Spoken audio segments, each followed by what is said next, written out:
Hi everyone, and welcome to another episode of Discovering Classics with me, Rob. You're not mistaken, it's still a program about classic cars, but today is going to be a surprise episode because I'm taking you to one of my garages, and the garage is actually in the Polish countryside. So the roosters are trying to talk with me, but I'm gonna take you to see the cars here, and hope you're gonna enjoy this episode because I'm gonna show you two of my projects. I have them here because I'm not planning on the restoration yet. I'm preparing myself, and this is just the place that I keep them. And there's a beautiful day today, beautiful countryside. Everything is natural. So you're gonna see two cars here, and hope this episode is gonna be enjoyable for you. These are some old garages, and I'm renting two of them, two spots. I don't even know where my car is, but I'm just gonna take a peek inside. Probably not here. Let's see here. Yeah, probably. Ugh. I'm gonna take that stuff out.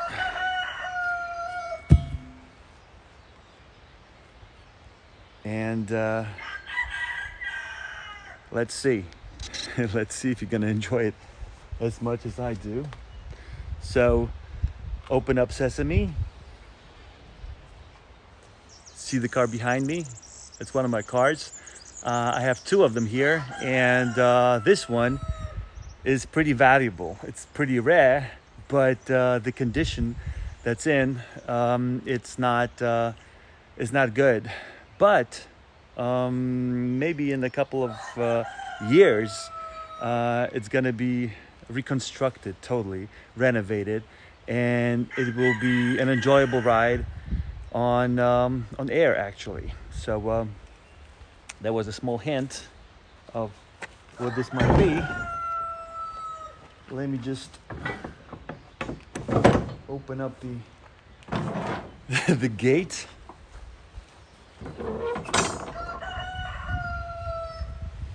And let's see, what have we here?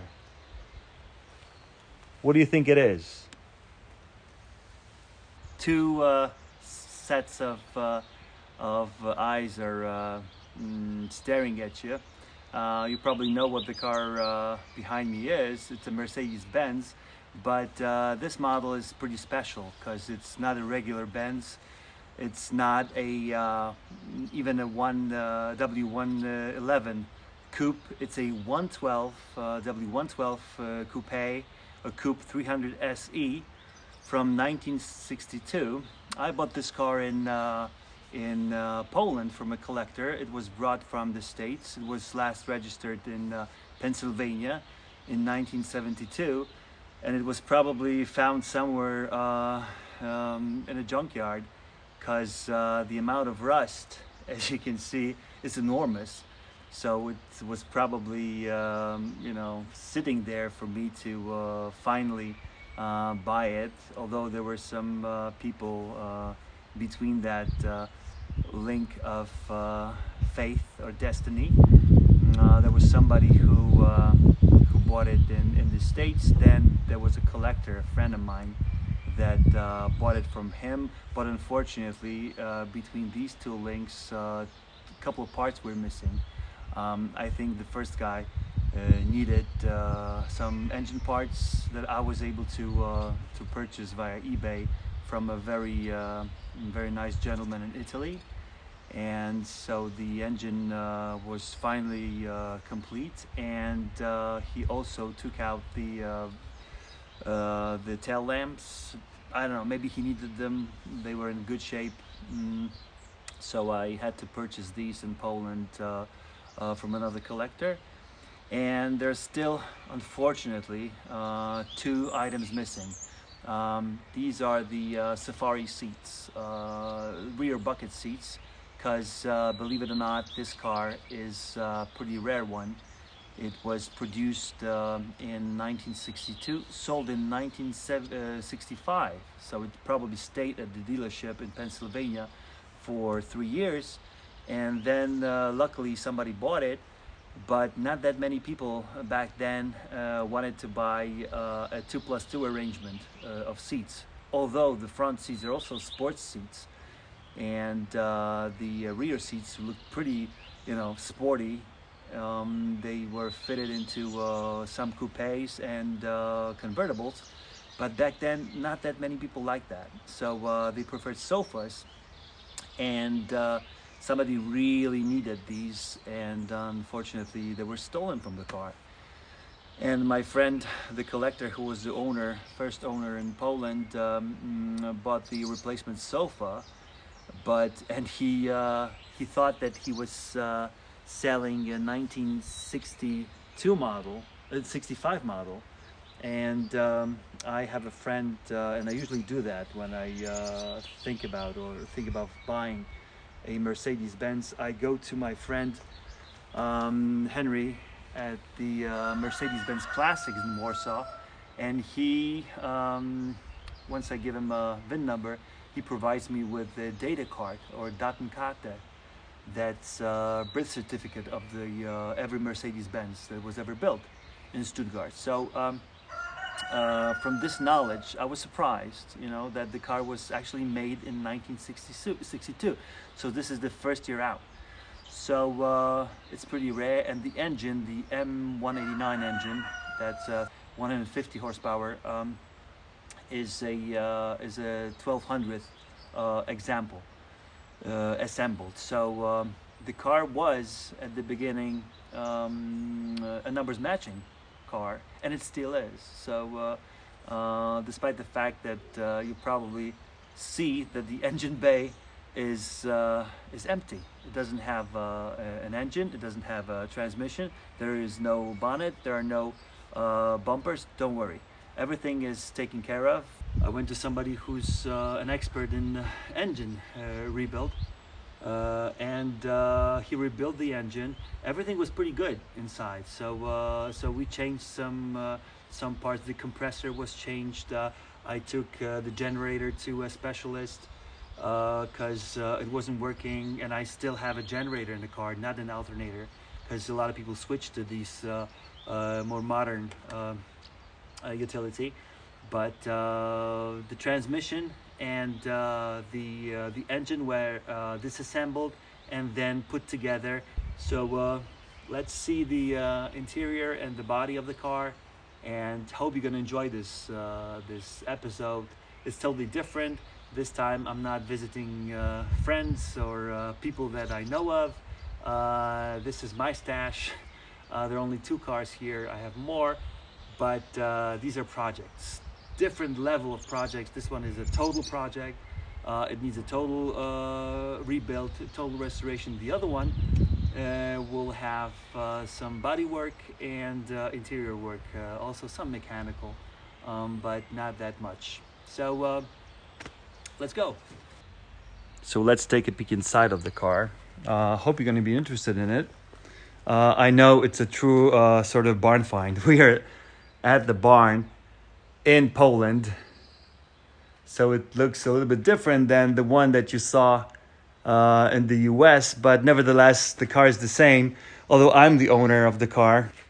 So here you can see I have 2 wings, front fenders of the car.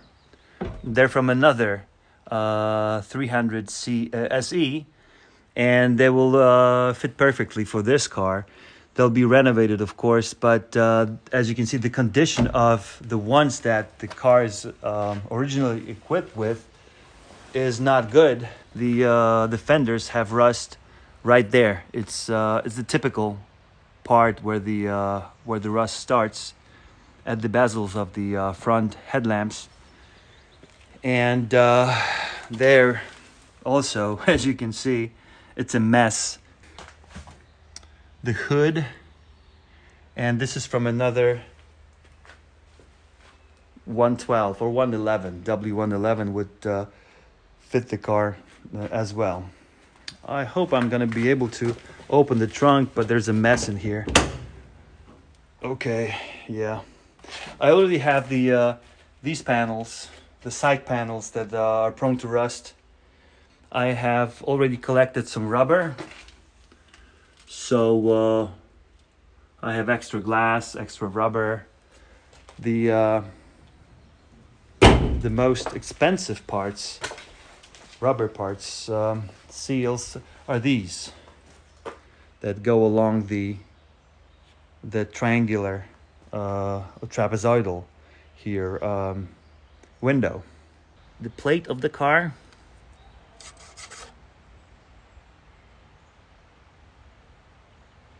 so the number is, I have it in my papers, but this is a 749th car that left the factory as a W112. Maybe you're gonna be interested in what the passenger view looked like. Hope the door is open. Yes, it is. But I mean, don't hate me for it. It's not restored yet. I'm gonna tell you more about what my plan for restoration of this car really is. I'm gonna first take it to the tinsmith, welder. We're gonna put this whole body together. Of course, first it's gonna be the rust, that superficial rust, and the remnants of the paint are gonna be removed. Floor may be sandblasted, but not the body. Here, there was an accident when they were moving the car at the port, I guess. So after the welding and the metal preparation, I'm gonna take it to the carpenter. The carpenter is gonna take care of the wood. They do it here for about $1,500.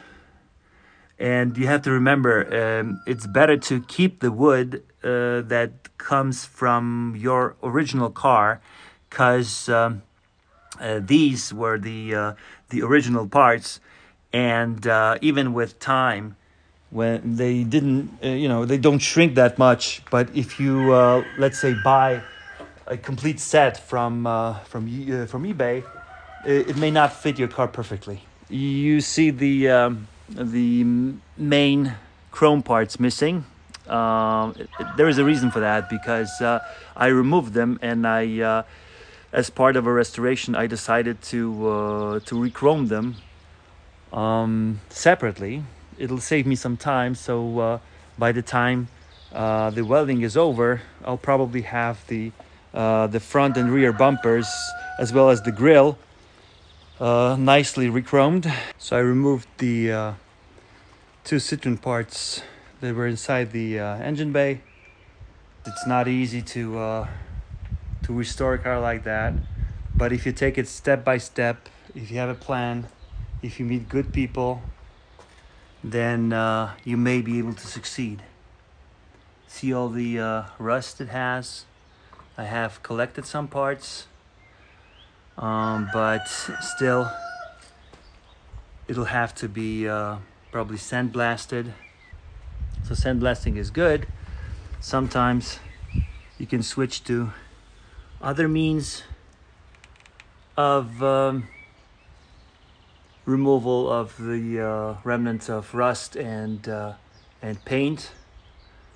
You can use walnut shells or soda blasting, but the chassis, the undercarriage of the car can be sandblasted, and sandblasting actually works best. Okay, this is the M189 3.0 liter Mercedes-Benz inline 6 engine for my Mercedes 300 SC W112 coupe. As I told you This one has already been sorted. It's missing some hoses though. I have to attach them, but they're rubber hoses, so it's not a big deal. And the transmission, the Borg & Warner. You see the original generator here, the starter, and everything is in a pretty good nick. So I'm going to put together the car later on, but I started with the engine. I figured if this doesn't work and it's stuck, there won't be a purpose in total restoration of the Mercedes. Thank you for watching this episode of Discovering Classics. Please stay tuned for future episodes and make sure you hit that subscribe button. If you want to give me a thumbs up, go ahead. If you want to send me a comment, do so. Until next time, take care.